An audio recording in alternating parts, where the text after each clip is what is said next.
Hey, good morning. It's Chris Janson. Hey, wake up, sleepyhead. Now you don't ever get up this early, do you? Oh yeah, really? I mean, I got 4 kids. You kidding? Yeah. Okay, so you right now, are you in town yet? No. Okay. I'm not in town yet. Do your 4 kids travel with you? Sometimes, yeah. Sometimes I do. What are their ages? So when I got married, I got 2 bonus kids. They're high schoolers. Okay. And then I've got my 2 of my own blood. Now they're the ones who travel with us most of the time. Uh-huh. And we're talking a 4-year-old who knows everything, mm-hmm. and a 18-month-old who screams everything. So you can get the picture. Okay, so I've got a question for you before we go too much further. Yes. Please tell me that Yeti and Coors hooked you up. No sponsorships. Wow. Well, I'm not saying that you planned it. I'm just saying that they should be sending you thank you gifts. Oh man, you know what? I think they should be doing some full-on tour sponsorships. But I'm not a real big beer drinker, so I'm not real worried about the Coors thing. But the Yeti, come on. But the Yeti thing, you know what? They sent some coolers, but man, I've sold a lot of coolers for them. So I think that, I mean, really, you can't get a 110 anymore off the website. So, they're back-ordered. But, hey, you know what? That's how the world turns. I don't know if it's up to them. The ball's in their court. I mean, it'd be fun to have a partnership with them, but it's, at this point, they're just kind of a little bit lame on it. Well, I just think a surprise delivery would work as well. Well, I did get a surprise delivery now for back when the song came out, so that was good. But shoot, man, we ought to be working on a national level together. I mean, song went #1, and thank y'all for that, by the way. And just I think we could make a big campaign. We ought to wrap a darn tour bus, make it look like a Yeti tour. Chris, what's home? A little town on the Mississippi River called Perryville in southern Missouri, down the Boot Hill. So, was this a lifelong dream? I mean, there was Chris Janson, this little 3-year-old kid, humming with Mama in the back of the church, just dreaming of one day having a singing career, or is this something that all of a sudden one day, you were on your way to the construction job and you said, "There's got to be a better way to make a living"? Well, you know what? Kind of a little bit of both there. I've always sang, so it's just kind of what I do. I mean, it's always just second nature to me. Mm-hmm. And so I did it as a hobby growing up, and just, I just wanted to make music. I mean, that's just what I did. So I played in all kinds of bands and played all kinds of instruments, that kind of thing. And then, but I just never, as a kid, I never took it serious, this could be my job. So, and I certainly hadn't been writing songs or anything. So I was working odd jobs. I mean, shoot, I trained horses. I was almost a veterinarian. I sold snow cones. I baled hay and mowed lawns. I mean, I did all kinds of just. You are talking Bristol's language. The minute that you said she is the biggest horse freak, well, obviously not the biggest one on the phone right now, but she's tied, with you two. I guarantee. You want to come riding this afternoon, brother? Shoot, man. Did you know my family, they ride all the time, and especially in the fall, my little girls get into it and stuff, so it's cool. I mean, I got a horse farm. I'm inviting you out. Well, we might do that.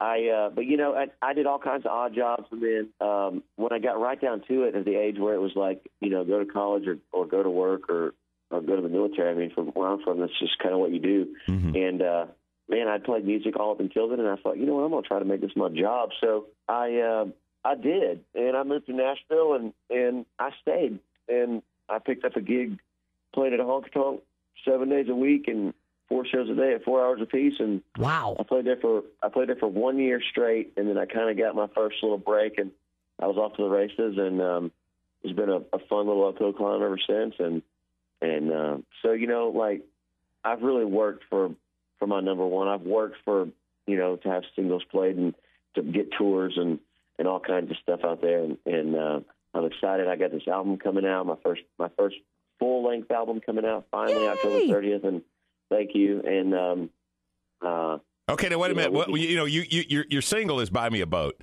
So the album. So let's just say the album comes out and it debuts. Top 10. I mean, it's selling like hotcakes. Are you going to buy me a boat, or what are you going to buy with that first check? Oh gosh, just honestly, man, like, we could use a bigger house. We, well, 4 kids, yeah. Probably just a little bit bigger house. But, I mean, I never get into this for money, for real. I always just did it just, like I said, just because it's kind of what I do. So, especially when I started writing songs, like, I just wanted to get stuff out that I believed in and felt good about. So, Buy Me a Boat was one of those. The new single is called Power of Positive Drinking, and it comes out Monday. Mm-hmm. And it's, like I just try to write common man, working man, blue collar songs, like what I grew up with, who I am, what I do. And you got to give our audience a little bit of a tease. And I know it's early, but if you don't mind, would you sing just the hook for us from Power of Positive Drinking? Oh yeah, and no, it's listen, it's not early. It's first of all, it's hunting season, so I'm up this early anyway. If my kids are still sleeping, so here we go. So it would be like, I'll just give you the first verse and the chorus really quick in a nutshell. Work sucks, truck died, hot as hell outside, my AC just broke. The woman I love packed all of my stuff, and she took off down the road. Lordy, where she went, I don't know, but she's never coming back. My life feels like a joke, but it hurts too much to laugh. And then the chorus. So I'll go to that little place where the good times always roll. That's like the local pub. In the glow of the neon light, where I know there's a new song I'll be singing. Yeah, before I leave, I believe in the power of positive drinking. And you got to hear it. Now, beer 1 tastes just like a beer. Number 2, a little bit better than 1. And number 3, and then to 4. And that was pretty dang good, so hand me one more. Number 5, and then I'm coming alive. And number 6, that really went down quick. The 7, 8, 9, I'm feeling fine. And by number 10, life is good again. Amen. Hey, I just found my new anthem, my friend. Good. You know the what? Power of positive drinking. I'm tired of pity party people who, I've been there before, back, if you got a problem, just drink some beer and get depressed about it all. But nobody wants to hear that. I mean, come on, let's get in a good mood and just have fun with it. I mean, you know what I mean? At the end of the day, man, if you keep your head up and your nose to the grindstone, you'll do a whole lot better in life, I've come to find. And, I thought if I'm gonna write a song like this, I'm gonna put a good spin on it, man. I want to make people smile with music. No doubt. And Chris, we're pretty big football fans around here, and here we go. You're coming in on the eve of the LSU Florida game. Oh golly! Oh really? yeah, dude. He gets it then. Okay, so now when there's a college football game on at the Janson house, who are we rooting for? I'm just going to be real honest with you. This might be a buzzkill, but I don't watch sports. Oh. I know. Hey, you hunt and you ride horses. You were good with us. And you hunt. You know what, man? I'm like a deer hunting guy. I watch the Outdoor Channel. I don't watch much sports, but I mean, in regards to that game, I'm an FSU guy, so over Florida. So I would have to say LSU definitely because I got a lot of friends with Ghana, and that's what I think. And I'm not. You just sold some more tickets, my friend. Tiger bait. I'd give you the honest answer. If I was a Florida fan, I'd tell you, but I'm not. And so I dig LSU, and I can talk the go with an X all day. I got you. Okay, what's left on the list? What do you want to get accomplished, in the next year? Oh gosh, if I just wake up tomorrow, that'd be good. I love him. I want to be sober. It's true, man. I had. The good thing is I hadn't drank in 7 years. I have goals every day when I wake up. I want to be a good Christian. I want to be a good husband. Amen. I want to be a good dad. And other than that, man, like I said, music has always just been what I do. So I'm just blessed to be able to do it. And I've always felt blessed on any level. Now that it's on the level it is, it's unbelievable, and I'm thankful and humbled by it. But if it all ended tomorrow, I'd be okay with it. And I don't think it's going to, and I hope it doesn't. But I just want to accomplish not changing the world, but I want to accomplish.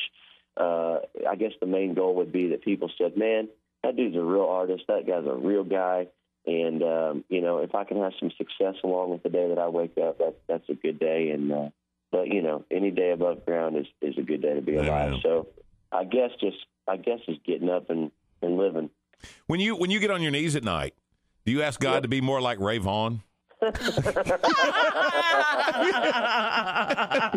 especially last night. That was out of left field, Gary. I heard he was hanging with you yesterday in Houston. Oh man, he is so funny. That's my record rep for those of you listening. And so Ray is my guy now.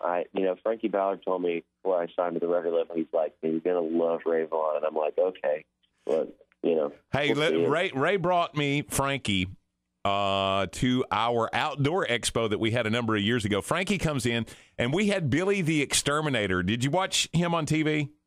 Duh. Okay, yeah. Well, this is where Billy's from, and so we had Billy the Exterminator there with Frankie, and Frankie shows up with all of his leather and everything on, and I mean he's looking the little Frankie Ballard part, and he walks over and he looks at Billy the Exterminator, and he's like, "Oh, right. Dude." Oh yeah, I mean, that dude's legit, dude. Like if you don't have a mullet, you want to get one. That gets you in a mood right there. No, man, but I love Ray. Frankie's like, honestly, he goes, man, when you meet Ray, he's gonna say something weird, like making it rain or something like that. And, I mean, I kid you not. First time I ever talked to him, he goes, "I'm just making it rain down here in Texas." Oh, for the love. That's awesome. That is awesome. 7 o'clock, doors open tonight. The Stage at Silverstar. Again, ticket information at thestagebosier.com. Chris Janson, dude, thank you so much for hanging out with us this morning. We're looking forward to the big show tonight. And thank you. Yeah, y'all get your butts over there. We're going to sing Buy Me a Boat with our hands up, and we're going to sing it loud and proud and celebrate my number one. It's my first time playing that one in Louisiana. And I hadn't been to the state in a while, so I'm looking forward to that. And I do love the state, and I gotta tell you, I got some favorite states around the United States. I love the USA, but I got some particular favorites. Louisiana has always been one of my favorites. I'm such an outdoorsman that it's such a good state for hunting, man. And everybody's always just good people. So please come out and see us. Please come out and hang with us, and it's going to be a good time.